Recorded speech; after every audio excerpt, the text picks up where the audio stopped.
Pinalangkas ng Pambayang Konseho ng San Mateo, Isabela ang isang ordinansa na nagbabawal sa mga miyembro ng Pantawid Pamilyang Pilipino Program of 4PACE sa pagsasanla ng kanilang mga cash cards para makapagbisyo.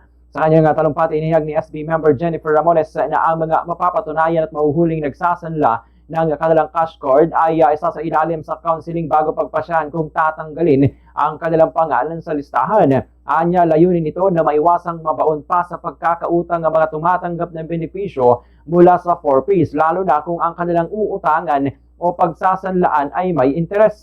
Inaasahan na ang mga benepisyo o benepisyaryo ng 4PACE ay sa ilalim sa counseling upang maunawaan ang ordinansa. Una rito, nagsagawa sila ng public hearing na dinaluhan ng mga 4PACE leaders mula sa bawat barangay. Ganito ang bahagi ng pahayag ni SB member Jennifer Ramones. Nakadepende na po sa ating mga 4PACE officials at saka sa mga president po ng bawat barangay. Presidente po ng mga 4PACE natin ay nakausap na rin po namin nung public hearing at sila po ay nagbigay din naman ng pahiwatig na sila po ay tutulong. Kung sakasakali man po na may mahuli, i-report po nila agad sa municipal link po natin sa 4PACE.